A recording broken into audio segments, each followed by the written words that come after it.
আস্তে আস্তে আস্তে সাবধানে সাবধানে আস্তে। জি জি জি জি তুই গাড়ি করে আয়, আমি আর নয়ন যাচ্ছি। হ্যাঁ আমি আসছি, তোরা যা।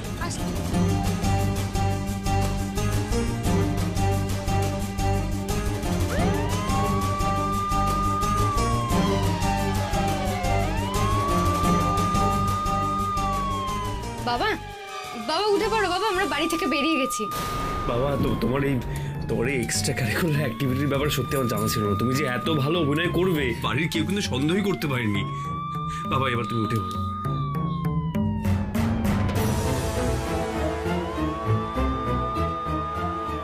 বাবা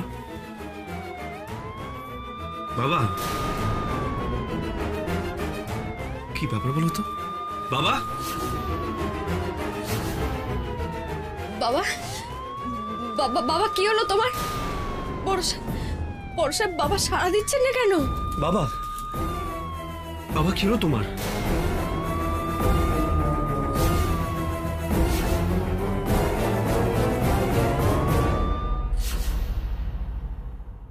তোমরা সবাই আমাকে ভুল বুঝছো। তোমরা ভাবছো আমি তপব্রতর খেয়াল রাখতে পারিনি। ঠিক আছে, তোমরা যা ভাবার ভাবো। আমি তো জানি আমি কি। তপব্রত আমার হাজবেন্ড, আমি ওর কাছে যাবই। দাঁড়াও। দুর্বা, তুমি দাদার কাছে ছিলে না? তাহলে দাদা বিছানা থেকে উঠে পড়লো কি করে সংযুক্তা? তুই আমার সঙ্গে এভাবে কথা বলছিস কেন? সে কৈফিয়ত আমি পরে দেব সংযুক্তা। আগে বলো দাদা বিছানা থেকে উঠে পড়লো কি করে? তুমি আটকালে না কেন?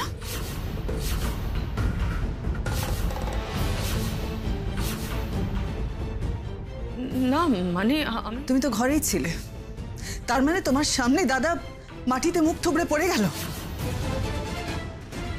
দাদাকে না ধরে কি করছিলে তুমি সংযুক্তা?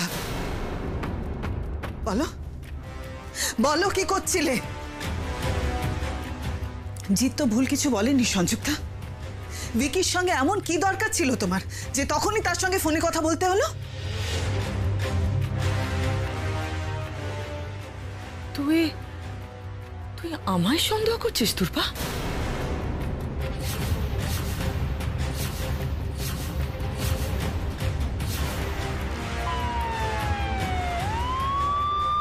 বাবা বাবা কি হলো তোমার? বাবা বর্ষা এমনটা তো হওয়ার কথা ছিল না। আমার যে খুব ভয় করছে। দাঁড়াও তুমি ভয় পেও না, আমি দেখছি।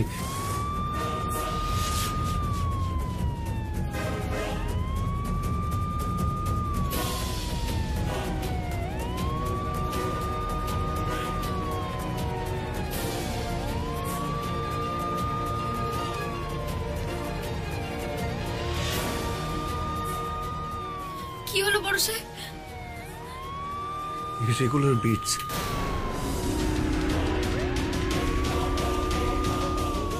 নয়ন, বাবা অভিনয় করছে না। বাবা সত্যিকার অসুস্থ হয়ে পড়েছে।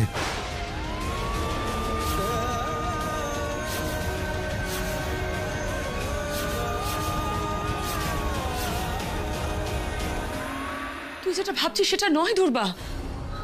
আমি তো দাদাকে উঠতে বারণ করেছিলাম, কিন্তু ও তো আমার কোনো কথা শোনে না। বল, জোর করে উঠতে গেল আর তাতেই তো আমি চিৎকার চেঁচামেচি করে তোদের ডাকতে চাইনি। আমি ডেকে কি করতাম বল? তাই জন্য তো আমি আগে ডাক্তারকে ফোন করছিলাম। মিথ্যে কথা।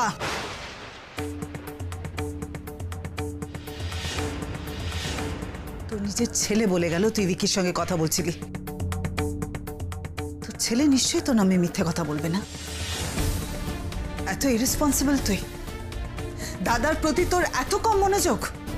তুই তাহলে আমাকে ডাকতে পারতিস। এখন তো মনে হচ্ছে তোর থেকে দাদা নয়নের কাছে বেশি সেফ ছিল।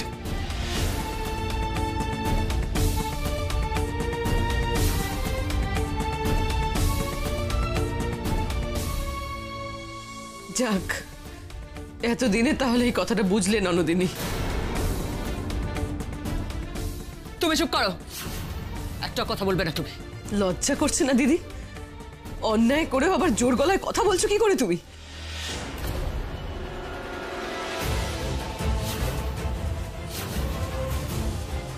আমি তোমার সঙ্গে কোনো কথা বলতে চাই না। তোমার সঙ্গে কথা বলে আমার মুখ নষ্ট করার কোনো ইচ্ছে নেই। দুর্বা, তুই তুই আমার সঙ্গে নয়নের তুলনা করলি? হ্যাঁ হ্যাঁ করছি।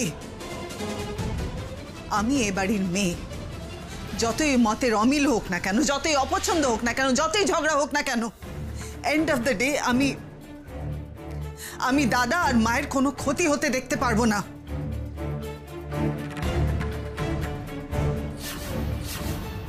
ওদের কোনো কষ্ট আমি সহ্য করতে পারবো না।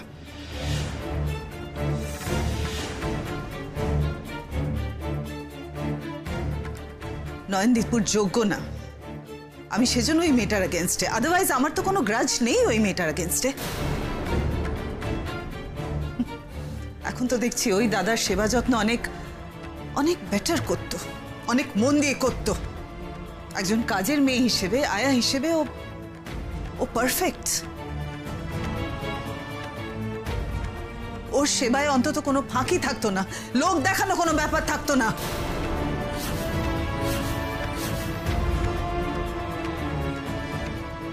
তুই আমার সঙ্গে এভাবে কথা বলতে পারিস না দুর্বা। আমি কি পারি আর কি পারি না সে সম্বন্ধে তোর কোনো আইডিয়া নেই সংযুক্তা।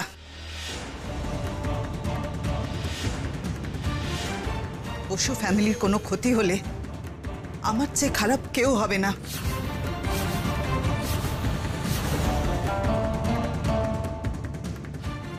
তোরা চুপ কর, চুপ কর। আমার ছেলেটাকে সুস্থভাবে বাড়ি ফিরিয়ে আন। আর আমি সহ্য করতে পারছি না। চিন্তা করো না মা, আমি হাসপাতালে যাচ্ছি। প্রতিমা, তুমি প্লিজ মায়ের খেয়াল রেখো।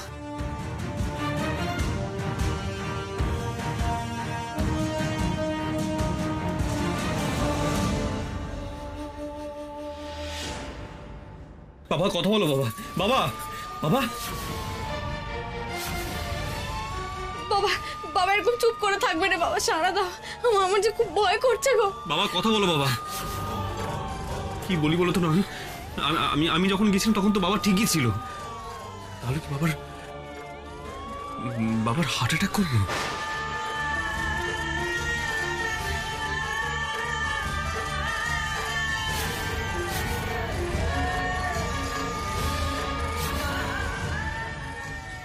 তবে কি সত্যি সত্যি মায়ের আসার সময় হলো বড় সাহেব? না না, এটা হতে পারে না। না না, বাবার কিছু হবে না। দাদা তাড়াতাড়ি চলুন দাদা। বাবাকে এখনই হাসপাতালে ভর্তি করতে হবে। দাদা তাড়াতাড়ি চলুন বাবা।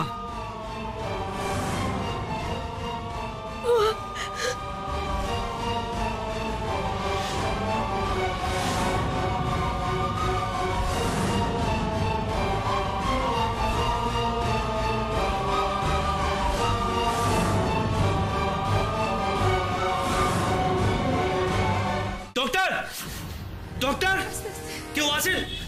Doctor, doctor. কি ব্যাপার, কি হয়েছে দীপ্ত? ডক্টর দেখুন, বাবার কোনো সার নেই, প্লিজ দেখুন না। হ্যাঁ, সে কি? নার্স, নার্স আপনি ইমিডিয়েটলি ওনাকে নিয়ে যান, ট্রিটমেন্ট শুরু করতে হবে। নিয়ে যান, নিয়ে যান, নিয়ে যান। শোনো দীপ্ত, তুমি ওই অ্যাডমিশনের ফর্মালিটিসগুলো করো, আমি দেখছি। হ্যাঁ, ডোন্ট ওয়ারি, আমি আছি। দেখুন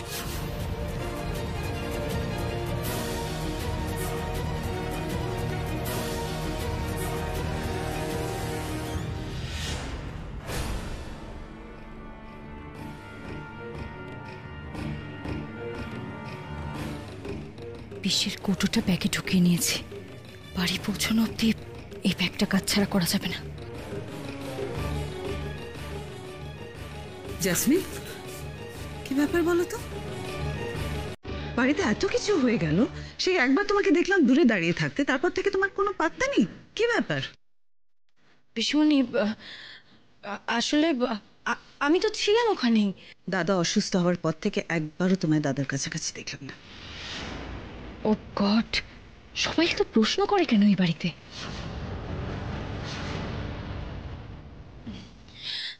না পিসিমণি, আসলে আঙ্কেল তো আমায় একদম পছন্দ করেন না, তাই ভাবলাম ভেতরে গেলে উনি আমায় দেখলে যদি আরো রেগে যান। আরো শরীর খারাপ করে, তাই তাই আড়ালেই ছিলাম। ক্রাইসিসের সময় এত কিছু তোমার মাথায় আসে কি করে? আমি তো শুনেছি ক্রাইসিসের সময় মানুষ আগু পিছু না ভেবে ছুটে যায়। না মানে পিসিমণি, আমি কিন্তু নয়নকে দেখলে ও কত মন দিয়ে দাদার সেবা করেছে, কন্টিনিউয়াস। আর বিপদের সময় নিজে কিন্তু দাদা কাজ ছেড়ে নড়েনি, দীপুকে পাঠিয়েছে অ্যাম্বুলেন্স ডাকতে। আমি এসব কিছু তোমার কাছে এক্সপেক্ট করেছিলাম, তোমার কাছে। I am so sorry to say, তুমি কিন্তু আমায় ডিসঅ্যাপয়েন্ট করলে। আই এম সো সরি পিসিমণি, আমি না একদম বুঝতে পারিনি। আপনি দেখবেন আঙ্কেল ফিরে আসুক বাড়িতে, আমি ওনার সেবা যত্নের কোনো ত্রুটি রাখবো না, আই প্রমিস। ফিরে এলে সেবা করবে। হ্যাঁ। আর এখন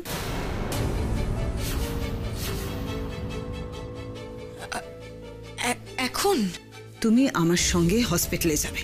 ইজ ইট ক্লিয়ার?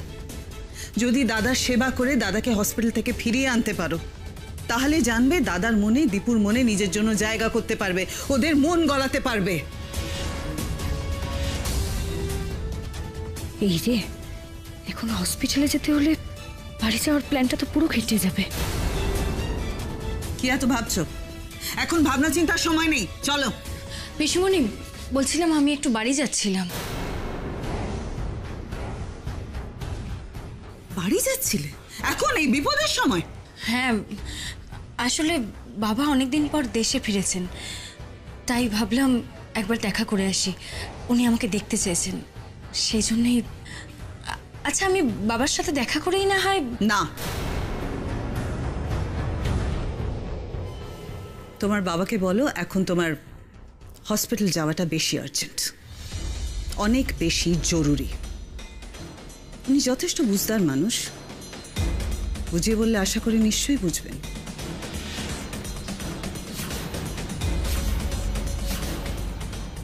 এত ভালো বিপদ হলো, বিষের কৌটোটা এতক্ষণ ধরে কাছে রাখাটা খুব রিস্ক হয়ে যাবে। কি করি এখন?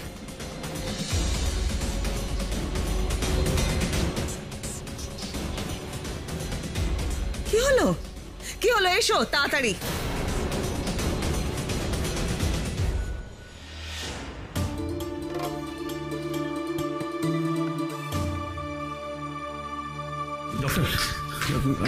ডক্টর, এখন বাবা ঠিক কেমন আছে প্লিজ বলুন না। আচ্ছা কি ব্যাপার বলো তো দীপ্ত?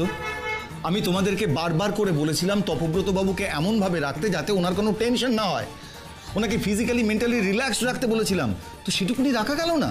না না, বিশ্বাস করুন, আমরা যথেষ্ট সচেতন ছিলাম, কিন্তু কি করে যেটা হয়ে গেল আমি আমি আমি বুঝতে পারছি না। বাবাকে তো আমরা কোনো টেনশন দিইনি। হ্যাঁ, আমরা করিনি, কিন্তু দাদাভাই বাড়িতে আমাদের বাইরেও এমন অনেক লোকজন আছে যারা এটা করতে পারে। তারাই হয়তো কিছু করেছে, না তো বাবা তো যথেষ্ট ভালো ছিল, তাড়াতাড়ি রিকভারও করছিল। সিচুয়েশন এতটা সিরিয়াস হয়ে যাওয়ার মতো কোনো কারণ তো আমি দেখতে পাচ্ছি। যা হবার তা তো হয়েছে। ডাক্তারবাবু, আপনি বলুন না, বাবাকে বাঁচানো যাবে তো? বাবার কিছু হবে না তো? বলুন না। ডক্টর, আপনি প্লিজ কিছু করুন, অ্যাট এনি কস্ট আমার বাবাকে সুস্থ করতে পারুন প্লিজ। আমি আপনার কাছে হাত ঝুঁকে অনুরোধ করছি, প্লিজ কিছু করুন। দেখো দীপ্ত, পেশেন্টের কন্ডিশন কিন্তু বেশ ক্রিটিক্যাল, মানে একটা ম্যাসিভ কার্ডিয়াক অ্যারেস্ট হয়ে গেছে। তার থেকে বড় কথা হলো যে এই মুহূর্তে আমাদের আইসিইউতে কোনো বেড খালি নেই।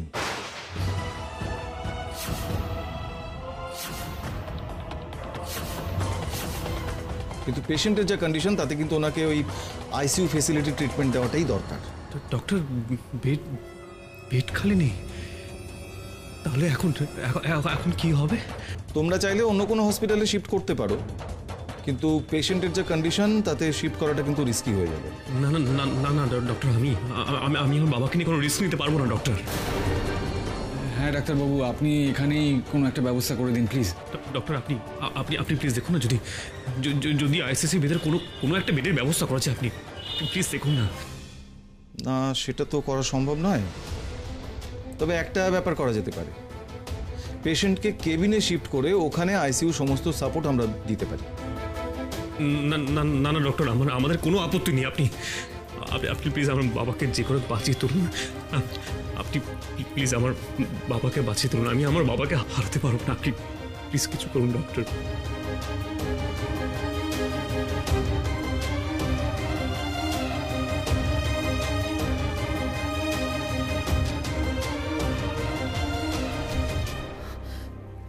কি আশ্চর্য, এত রেসপন্সিবল কেন এরা? ভিকির ফোনটা লাগছে না, পিকু ফোনটা তুলছে না, ইমার্জেন্সি বোঝে না নাকি? লয়ারের সঙ্গে কি কথা হলো কে জানে, উইলটা আদৌ করতে পারলো কিনা কে জানে। আমার পাগল পাগল লাগছে। আর তার উপর এরা আসুক, আছে আসুক, তারপর দেখাচ্ছি মজা।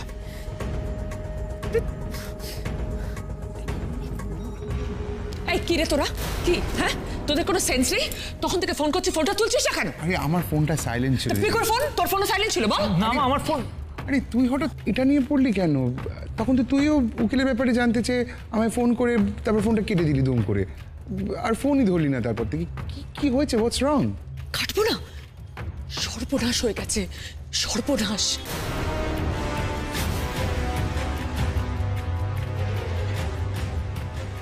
মানে আমি জানি না কি হলো, তপব্রতর কাছে একটা ফোন এলো। ফোনটা আসার পর তপব্রত একটা অদ্ভুত মুখ করে আমাকে ট্রেটার বলে আমার দিকে এগিয়ে এলো। তারপর কিছু বলার আগে ও নিজের বুকটা খামচে ধরে হট করে অজ্ঞান হয়ে পড়ে গেল। আমার মনে হয় হার্ট অ্যাটাক, জানিস। তারপর তো সবাই ছুটে এলো, দীপুরা ওকে হসপিটালে নিয়ে গেছে। বাঁচবে কি মরবে আমি জানি না, কিন্তু উইলটা যে কি করে সই। উইলটা নিচ্ছিস তো তোরা?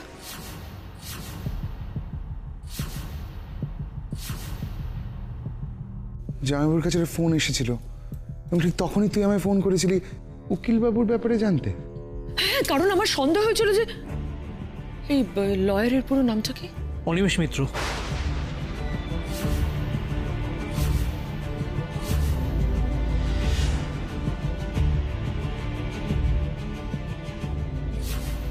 অনিমেষ মিত্র?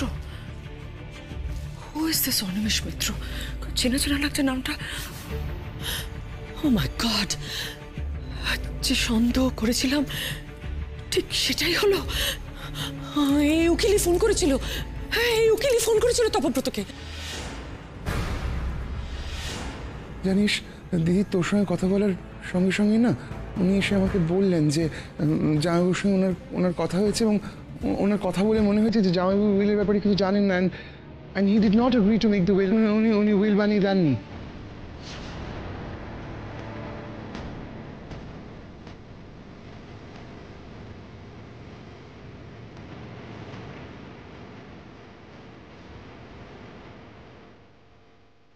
শরীর খারাপ না? তুমি এমন করছো কেন? কি হয়েছে? করেছো তো তুমি, ট্রেটার।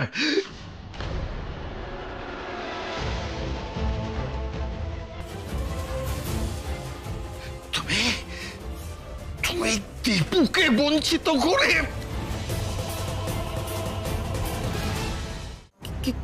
কি হবে এখন? কি হবে?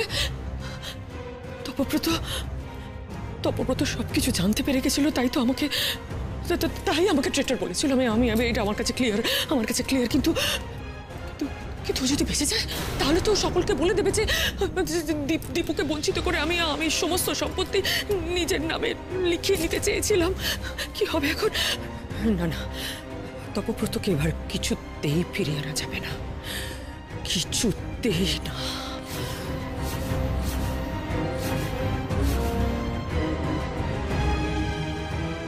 আস্তে আস্তে, দেখে সাবধানে।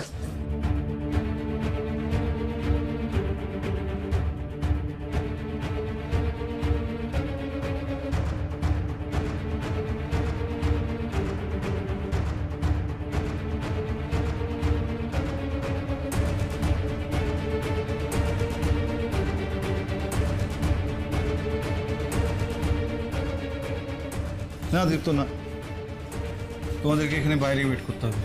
ডক্টর, আমি তো বাবা। দেখো দীপ্ত, অ্যাজ এ ডক্টর পেশেন্টকে বেস্ট ট্রিটমেন্ট দেওয়াটা আমাদের ডিউটি। আর তাছাড়া তপব্রত বাবু আমার ভীষণ ক্লোজ। আমি তোমাকে কথা দিচ্ছি, ওনার চিকিৎসার কোনো ত্রুটি হবে না, কোনো রকম গাফিলতি হবে না। আর তাছাড়া সিচুয়েশনটা এখন এমন একটা জায়গা গিয়ে পৌঁছেছে যে সবটা কিন্তু আমার হাতে নেই, অনেকটাই উপরওয়ালার হাতে।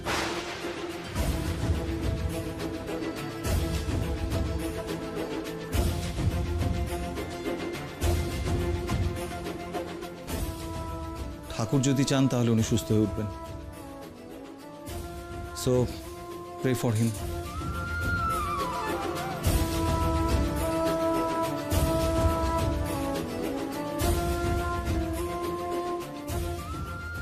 তাছাড়া সিচুয়েশনটা এখন এমন একটা জায়গায় গিয়ে পৌঁছেছে যে সবটা কিন্তু আমার হাতে নেই, অনেকটাই উপরওয়ালার হাতে।